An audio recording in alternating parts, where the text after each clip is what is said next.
And now, here to entertain you all, because every day he's hustling. Side Hustle Cinema. Welcome back to the channel. Side Hustle Cinema here. Thanks for clicking on this video, and today we're going to be doing a spoiler heavy review of Halloween Ends. And the reason I chose spoiler heavy is because honestly, people are seeing this movie at a rapid pace. It premiered early on Peacock. It came on like Thursday at 8 p.m. So I think a ton of people have seen it already. I'm starting to see reviews popping up everywhere. So I figured by the time I post this video, most people will probably have seen it or will see it within the next day or so. So you might as well bring the spoilers. And also, if you've seen the movie, you know that it's a weird movie. Then it's hard to talk about it without getting into spoilers, I think. So we're just going to go ahead and do the spoiler review. And yeah, I think the franchise is over. Possibly. Definitely this version. So, as you probably can see, I'm a big Halloween fan. I enjoyed all the original movies. Well, most of them. You know, there's a couple that I didn't really care for too much. But for the most part, I really enjoyed the franchise so far.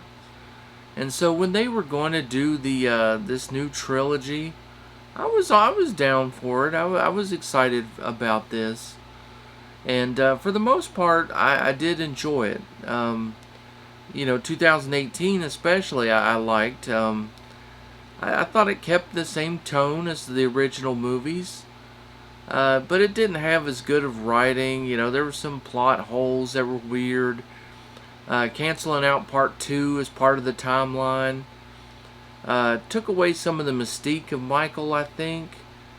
And I don't know, it just wasn't super strong, but it wasn't bad. It was pretty good. Now going into Halloween Kills, woo. This for me, this took a big wrong turn.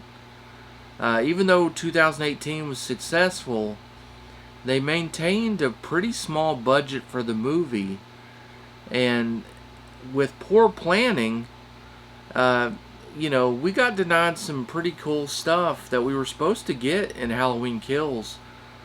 And you know, a couple of those things were some pretty big death scenes that they had to kill the gag because of you know, time and money. And then the big mob scene that the whole movie was supposed to be leading up to, you know, the big showdown between the mob and Michael Myers. We only got to see the first half of it because they ran out of shooting time, and the studio wouldn't approve like more money for an extra day of on location shooting, so they had to shoot the second half of that mob scene when Michael fights back. That had to be they tried to recreate it at a sound stage, and so that's why it was shot the way it was shot. And which really sucked, you know, by the way. That was one of my big problems with the movie. Poor writing, poor casting, just an overall mess. A lot of people like that fast, frantic style that Halloween Kills had. I did not. I thought it, you know, didn't feel like the rest of the movies. Didn't really feel like a Halloween movie. It felt like something different. So I didn't really care for it. Now we jump to Halloween Ends. And did the franchise kind of redeem itself? Did it go out on a high note? I think it's going to be about a 60-40 split. I think most people are going to not going to like it. I think a lot of people have made up their mind before they even saw it. And I think there's enough weirdness here. It's so different that I think it's just going to turn a lot of people off. I actually didn't mind it that much. I sort of enjoyed it for what it was, just for being different. If they would have gave us the same thing as Halloween Kills, like something along those lines, I just wouldn't have enjoyed it as much. But what they did give us, I enjoyed, and we're going to talk about all that. So the plot of this one, well, the big thing is you got a new character. You got Corey Cunningham. He's a kid who's the worst babysitter in the world. As he was watching a kid 1 year after the 2018 murders, Halloween night 2019, he's babysitting a kid who's kind of a jerk, the little kid is. He plays a prank on him, he accidentally kills him. And he avoids, jail time. I guess they ruled it an accident. But it affected him mentally, and the town rides him pretty hard. It's kind of hard for him to go places and not be called, names, and not have people say things about him. And they show his parents, and his mom's like pretty overbearing and kind of crazy and out there. So the guy's having it rough, You feel sorry for him. Well, he runs into Lori. Lori also has kind of cleaned up her act. Allison, too. They seem to be well adjusted now. Lori's actually writing a book on her experiences with Michael Myers. And Allison has finished high school and apparently finished nursing school, because now she's a nurse and seems to be doing pretty well. But the poor writing in this movie makes it go back and forth. She's well enough to get past nursing school, but she's still got some mental issues here and there. It's one of those little things that they just kind of brush over. You'll notice a lot of that in this movie. Well, anyway, Lori introduces Corey to Allison. And because she helps him out with some, local bullies, who is like the weirdest casting choices ever, by the way, for these kids. And, he, hits it off with Allison. Things seem to be going well. But then he ends up running into Michael Myers, who has been hiding out in the Haddonfield sewer system, apparently, for, the past 4 years. Which is really about the laziest thing that you could have wrote for this. I mean, because that's what pretty much everyone was like, oh, what's he going to do? Go back to another mine shaft or the sewers? And of course they had him just hanging out in the sewer. Still wearing the mask for 4 years, wearing the jumpsuit. No new clothes, nothing going on. He's just down there sitting around. Makes zero sense, but anyway, that's the way it goes. I don't really care about that too much. So during Corey's and Michael's encounter down in the sewer, Michael kind of lets him go, but they do this thing like where they kind of looked into each other's eyes, and apparently this something like supernatural, although they really don't talk about it. Like something supernatural must have happened, because, his life actually was horrible, and he wasn't killing people. But then he upgrades his bicycle for a motorcycle, and then he gets a hot girlfriend, and now his life is so bad he decides to kill people. Which makes no sense. Seems like things are on the uptick, a little bit. But whatever. So now he's dabbling with the idea of killing people, and the movie just kind of progresses like that, and then we get the big battle at the end. Jamie Lee Curtis, Laurie Strode, she now knows that this kid's a killer.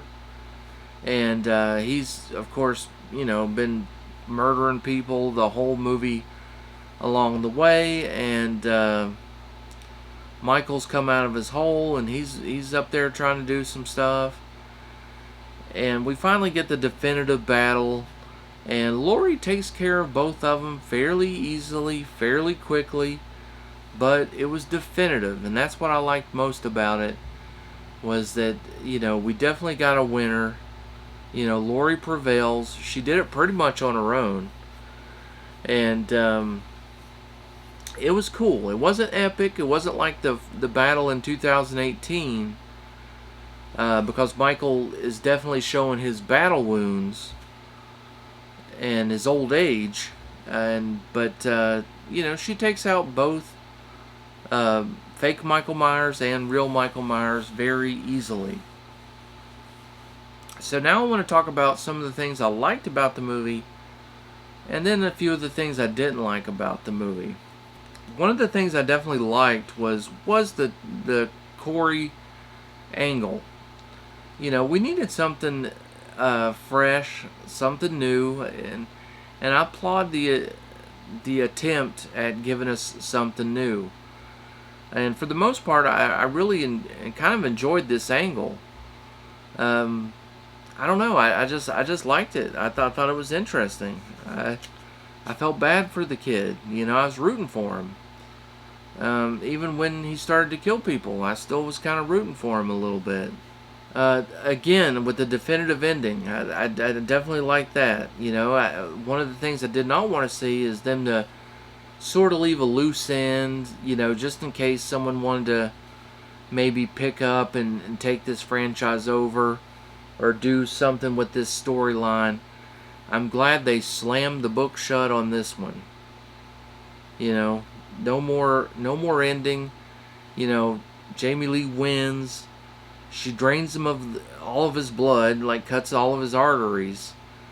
And then, furthermore, he straps him to the hood of the car and takes him down to the scrapyard and throws him in a crusher.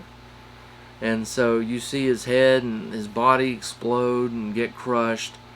So he's not coming back. Not unless some crazy Jason Goes to Hell stuff happens. I don't know. Another thing I really liked about the movie was the kills.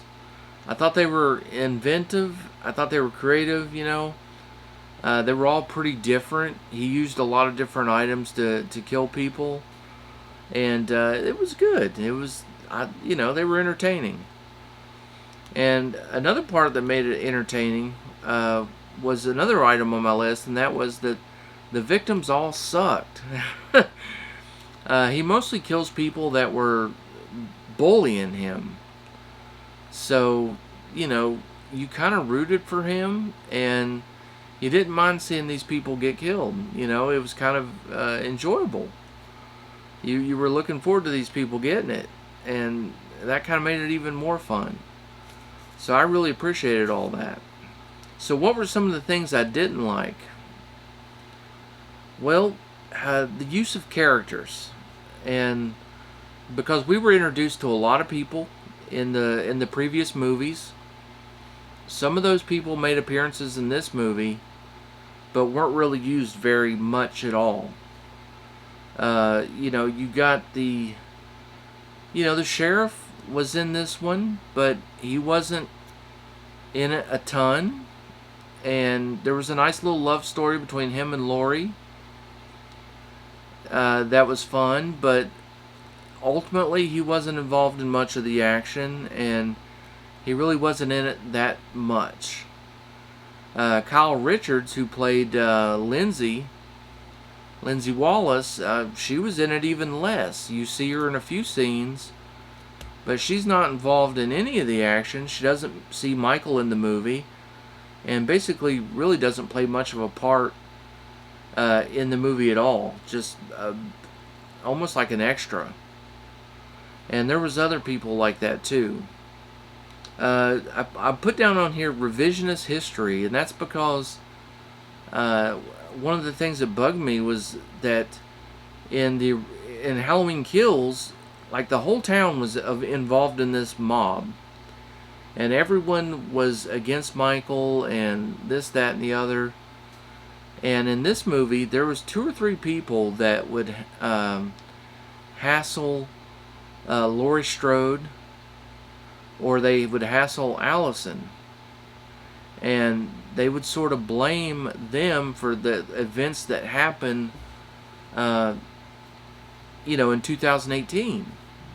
And someone even went as far as to tell, Jamie Lee Curtis's character, Laurie Strode, that she was like antagonizing a mentally unstable person until they snapped and started killing people. I mean, it was bizarre, and I don't even know where this came from. It was just another example of really poor writing and a really poor idea. I didn't like that at all.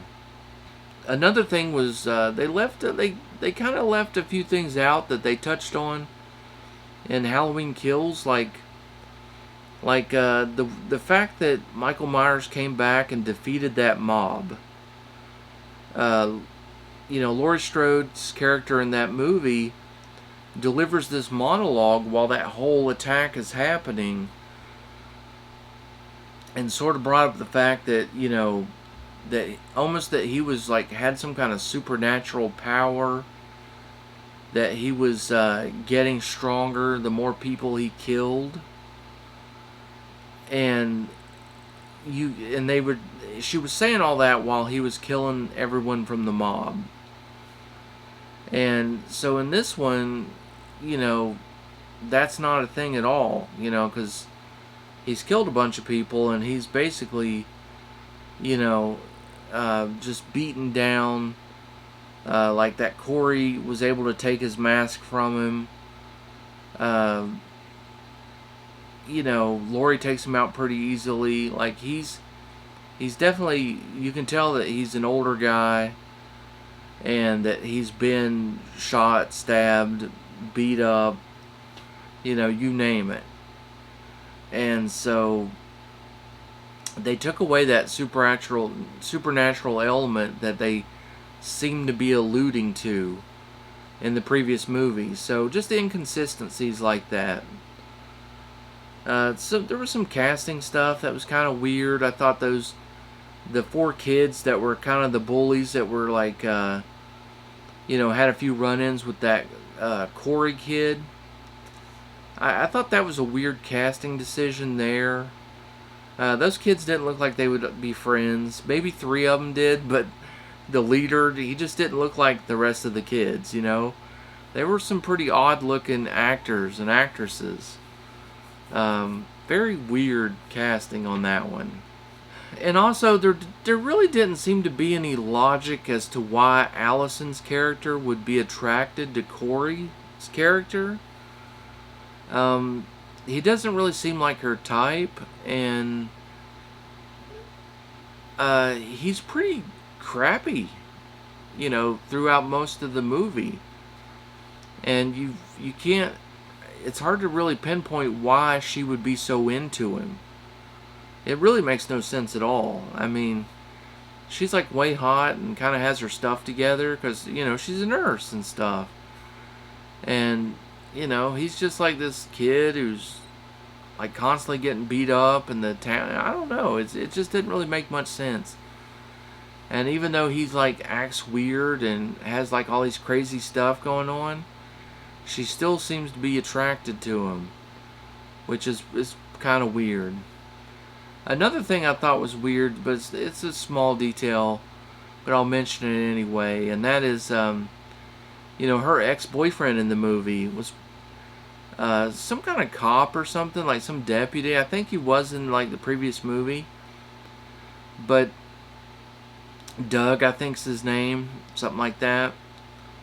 Well, he looks like he's about 45 years old, and Allison just finished high school in 2018. And he looks like he's in his mid-40s. And, like they were previously a couple. Kind of weird. I don't know. But again, those are the kind of things that, bad casting, bad writing. They got like 7 writers on this movie. And the inconsistencies are just all throughout the movie. Honestly, I could sit here and probably go through it. And I could probably sit here for an hour and talk about all the little things that were inconsistent about this movie. But, overall, I did enjoy it for the most part. I did like that storyline. I found it enjoyable. It was something new, something different. I like that they closed the book on this one. I don't want to see any more of this. I don't know what they could possibly do to further this franchise along. Honestly, I don't think a reboot of any kind would work. I don't think any type of, direct sequel from one of the other parts would work. I think you could possibly reboot Season of the Witch, or you could possibly do a reboot or a direct sequel to Season of the Witch. That might work, but I don't think, that's not really going to satisfy Michael Myers fans. I don't really know of any good way to do it other than maybe another copycat scenario. That's the only thing that I think that you could have is someone who was obsessed with Michael Myers, who maybe was into the dark arts or something, and starts to dress and do the things that Michael does, with killing. That's really the only kind of thing that I think this franchise could do. So it might be the best that the franchise just rides off into the sunset, and hopefully we get more iconic, killer movies. Let's get some new franchises to talk about. We don't have to always retread the same ones, although I do desperately want Friday the 13th to come back. But I don't think I'm no longer interested in seeing more Halloween movies. I don't really want Nightmare on Elm Street to come back if you don't have Robert Englund. So yeah, I'm ready for a new series. I think. Give me something new. Well, that's going to do it for today's video, guys. I hope you enjoyed it. If you did, do me a favor, hit that like button. If you're unsubscribed to the channel, I invite you to do so. If you disagree with my assessment of the movie, don't put too much stock into it. I'm not defending this movie wholeheartedly. I didn't hate it. I didn't love it. I'm kind of in the middle on it. So, everybody's got an opinion. And this was mine. So, be safe, have fun, keep watching those movies, and I'll see you on the next one.